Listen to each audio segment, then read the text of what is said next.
It's time for Around the Ozarks in 5, brought to you by the Springfield Greene County Park Board, Roto-Rooter Plumbing and Drain Service, Blue Current, and Thompson Sales. Here are your hosts, Ethan and Sarah Foreheads. Hey, good morning to you. It is Thursday, and I think it's going to be a good day. But sun's going to be out, and it's going to be a little bit warmer because the sun is going to help, and the wind won't be so bad. So these are all that's why. Good things, yes. Maybe that's why my glass is half full. I don't know. Yeah, my glass is always half full. Ethan's is not necessarily. Sometimes he likes to begin a sentence. Well, the problem is, I'm like, let's talk about the solution. All right, let's talk about the news. How about that? Okay. Here we go. This is a really wild story. Fortunately, it ended well, all things considered. But a man, you might have heard, forced his way onto a Springfield public school bus yesterday morning. And now he has been arrested after a long standoff ended yesterday evening. The man forced his way in through the bus door at the intersection of Barnes and Cambridge around 9 o'clock Wednesday morning. There were 13 Pershing middle school students on board. Most of the students escaped out the back door, but one student on the bus said that the man tried to take another child with him. Then the man ended up running to a nearby house. Police surrounded it for hours. That's what turned into the standoff until they were able to get him arrested. In the end, no one physically hurt, but wow, just shaken up, as you might imagine.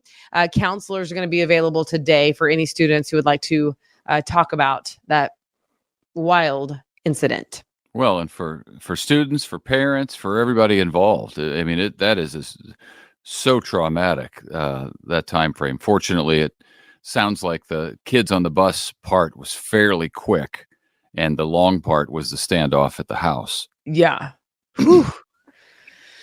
That's wild. All right. Now, this is another story in Ava that's pretty crazy as well. A woman there is charged with attempted kidnapping after she approached a mom and her child in the parking lot at Town and Country store in Ava. Police say Tabitha Evans attempted to grab the child and even said to the child's mom, "Let me have her. Let me come home with you because I'm her nanny now."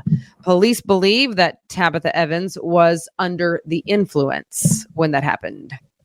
Well, honestly, it sounds like both of those stories, there was somebody under the influence, because neither of those stories sounds at all normal. Yeah, I don't know about the man. I agree with what you're saying, but yeah, it'll be interesting to see if he was on something or it just sounds like he was on something. Yeah. You can add 5 cities in our area that will be adding local sales taxes on recreational marijuana. Voters in Republic, Billings, Highlandville, Nixa, and Pleasant Hope are all adding a 3% sales tax. Yeah, we've seen that from several cities, in the area. Yeah, they're a little bit late to the party, honestly. Right. Also, in election news, tomorrow is going to be a day of the recount in Willard. 2 men running for mayor tied exactly the same number of votes, 349 votes each. Current alderman Troy Smith and former mayor Samuel Snyder tied, which is crazy. So with that, there will be who says every vote doesn't count, right?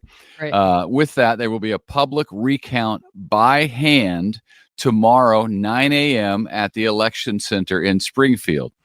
Then, if they confirm the tie, if the hand count reconfirms the tie, which it might do, both candidates can choose one of 2 options. They can select. They can choose to either have a runoff election, or, no joke, they could just flip a coin. That's crazy. And they have a 50-50 chance. Yeah. Which is apparently what they have in the eyes of the public. So, right. Yeah. That's wild. It is a wild ride. So high drama in Willard. Stay tuned.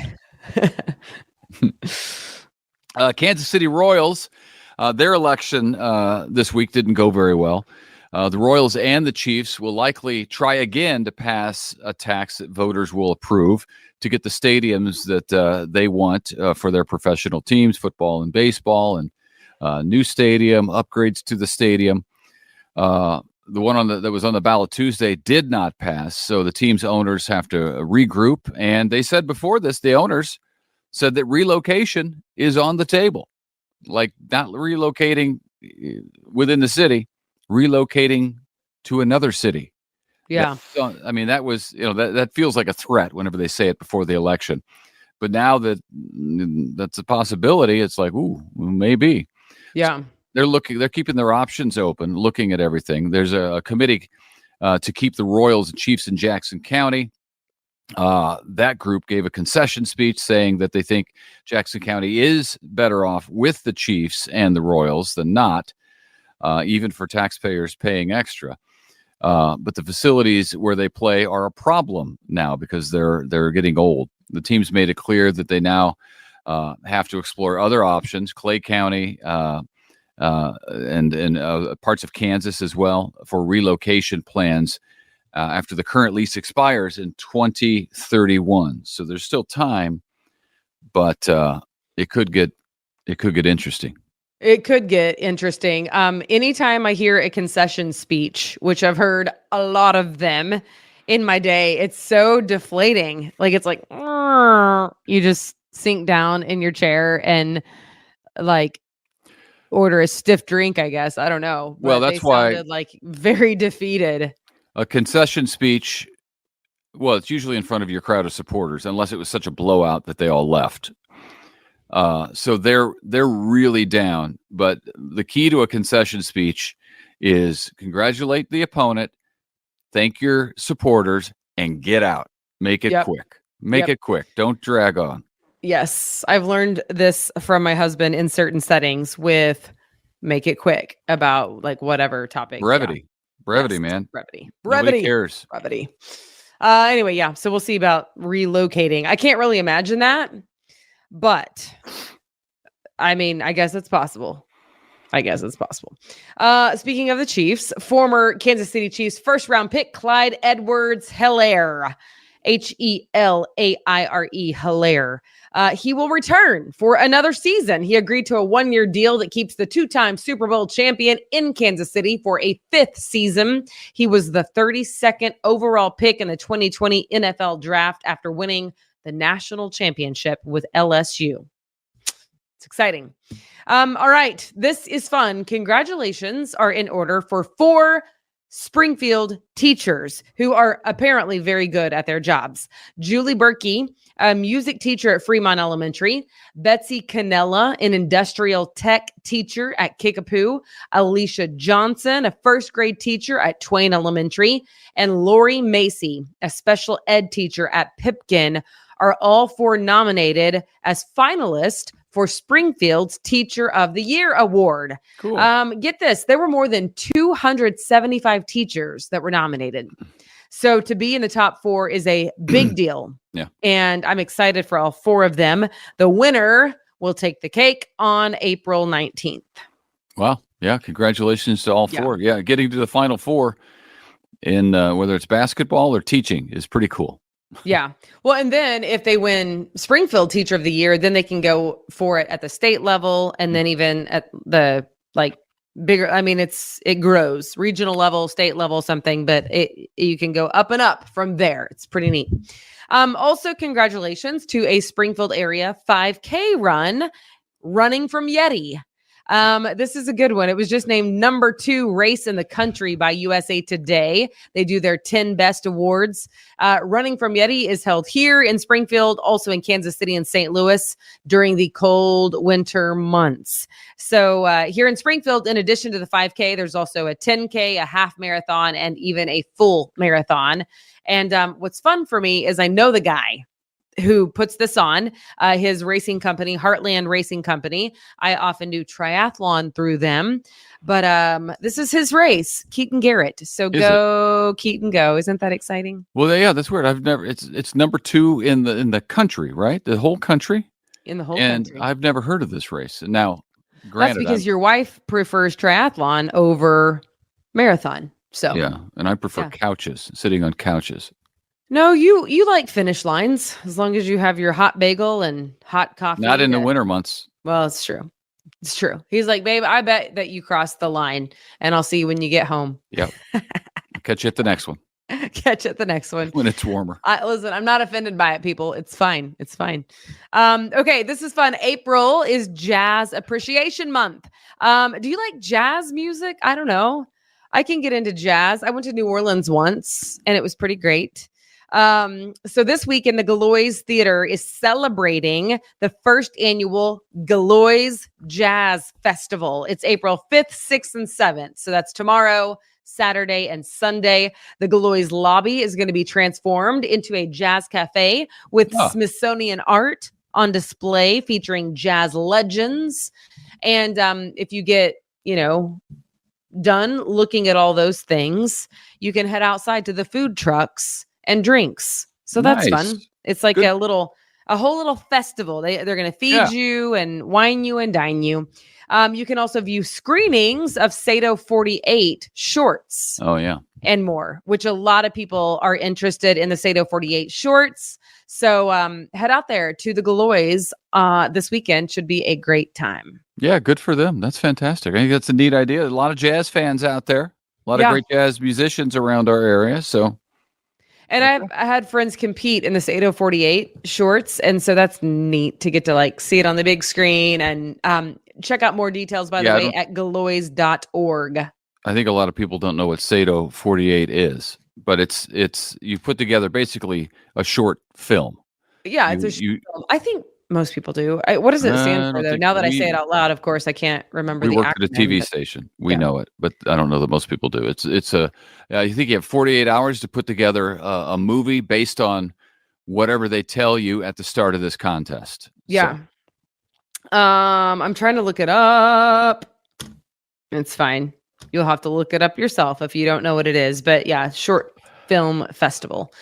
All right. Don't forget about our contest right now at aroundtheozarks.com. Also, you can download the Around the Ozarks app, which is the preference, to be honest with you, that you would have the app, because there's all sorts of podcasts on there, all of them specific to the Ozarks. So we really do have you covered. It also has all the events happening and the contest. So if you want to win a pair of St. Louis Cardinals tickets to their ball game on April 21st, then you can enter to win, be it on the app or at the website. Oh, there you go. And if you're listening to us, Abby Dyer's Wake Up Weather's coming on in 30 seconds. And then you can catch the video at all the places that Sarah just mentioned on Facebook, Around the Ozarks, as well as the app and the website. There we go. There you go. Lots of stuff. We got you covered. Choices. Yeah. All right. Have a great day. Yep. Thank you. See you back here on Friday. It's time for Around the Ozarks Wake Up Weather, sponsored by Scooters Coffee and Rescue Towing. Here's your host, meteorologist Abby Dyer. Good morning, everybody. Welcome to your Thursday. It is April 4th, and we are waking up with temperatures right around the freezing point in a few places, hovering just above here in Springfield. And we are looking at nicer conditions as we head into your Thursday afternoon. Yesterday was cold and windy across the Ozarks, really a blustery day. If you tried to get outdoors, you probably noticed that it was a little bit chilly. It's cold to start this morning, too. You need the coats early on today, but it's one of those days where you may want to dress in layers, bring a lighter jacket today, because I think by this afternoon, things are starting to feel a little bit better for us. We're talking 50s for afternoon highs today, and the difference in the forecast today is that we've got high pressure back. That means sunshine for the Ozarks all day long. Yesterday, we had quite a good deal of cloud cover around, that strong northwest wind. That was definitely making it feel cooler than it actually was. We are talking about warmer weather, though, on the horizon, and I'm expecting that things are really going to warm up nicely for us by the weekend. Got 70s back in this forecast. Sunshine returns in full. That'll be with us for the next couple of days, and all the activity. It's out in the Great Lakes, the Ohio River Valley, much of the Northeast and the Northwest, seeing very active weather across the country today. Here in the Midwest, center portion of the country, you look at the weather map and it's just totally blank because we have high pressure, and that means sinking air and a whole lot of sunshine for us in the middle part of the country. There is frost potential though because of this clear sky. A lot of times what happens is you don't get the cloud cover that kind of hangs over the Ozarks in the overnight hours. It can act like a blanket sometimes and actually keep our overnight low temperatures a little bit warmer. Well, we don't have our blanket, so it's going to be a little bit chilly here come today and tomorrow. Temperatures near the freezing point this morning, as I said. I think frost a bit more likely as we head into Friday morning. Temperatures, though, this morning, they're varying, and we do have some places below freezing. I think it's probably likely that we're closer to 30 to 32 degrees on Friday morning, so frost potential definitely over the next couple of days. We're going to get rid of some of that frost potential. I think by 8 a.m. we're above the freezing point in Springfield again.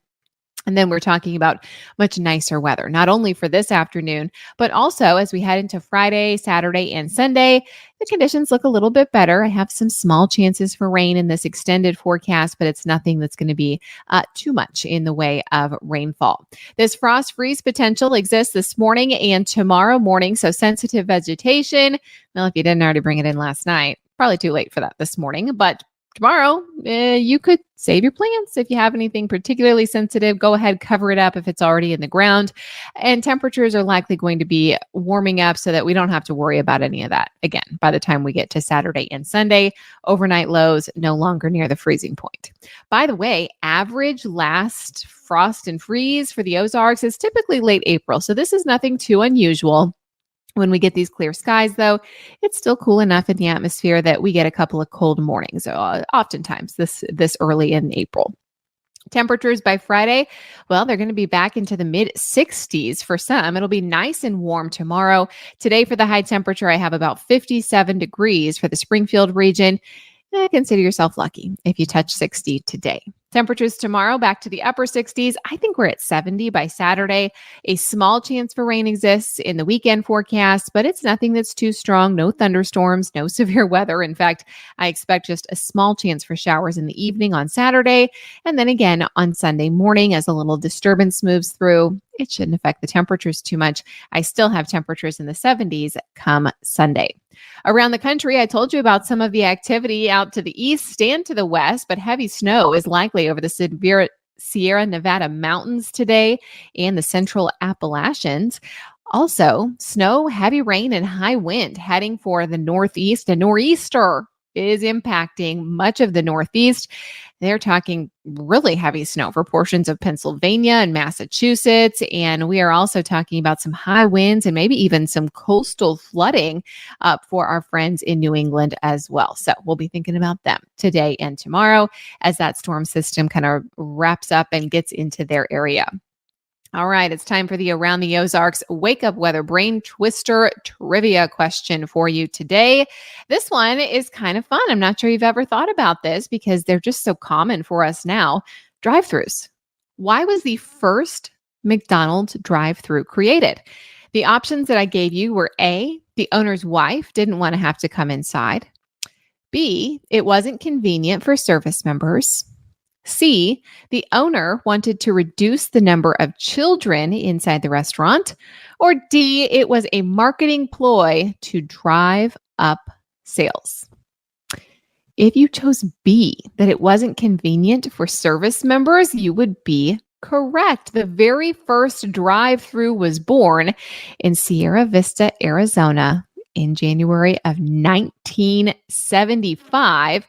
And the reason here that they had to install this window for folks to drive by, pick up their food, and pay that way, the inspiration to move forward was actually stemmed from soldiers that were at the Army base there. The restaurant was experiencing a decline in sales because soldiers had to follow the rules of staying in their vehicles when they were wearing their uniforms when they were off base. So McDonald's said, no problem. We can still feed you. Just pull up next to the building. We'll cut a hole in it and we won't lose business and you can still have your food. So it was actually so that it would be more convenient for service members. Congrats. If B was your guess, Pretty awesome prize that we're giving away this week. Everybody that guesses correctly will be entered into a pool to win tickets to the St. Louis Cardinals game on May 4th. Here's your next chance to enter and get your name into that pool. What toy introduced in the 1950s drew criticism for being potentially dangerous? All of these sound pretty bad to me. A, the super elastic bubble plastic. B, creepy crawlers. C, Gilbert Atomic Energy Lab kit. Or D, Austin Magic pistol. Let me know which one drew criticism, or what do you think drew criticism? Which one sounds the worst to you? You can enter your guess. That's at aroundtheozarks.com. Just head on over to the website, click on contests and brain twister trivia question. You can submit your guess there. It is free to enter. And as I said, we have some pretty awesome prizes. Around the Ozarks Wake Up Weather and your home for the St. Louis Cardinals 105.1 The Bull has your chance to win a pair of tickets to a St. Louis Cardinal game on Saturday, May 4th. All you have to do, take your guess on this brain twister trivia question. Everyone who guesses correctly, put into a pool. We will randomly draw one winner for a pair of tickets. So head on over to the website to check it out there. Also there, you can always find the up to the minute forecast. Just head on over to the website and you'll find everything you need to know about weather in the Ozarks. We're starting out chilly this morning, looking at a high temperature near 58 degrees, full sunshine today, and the wind is not as bad. Have a great day. I'll be back to chat with you tomorrow morning.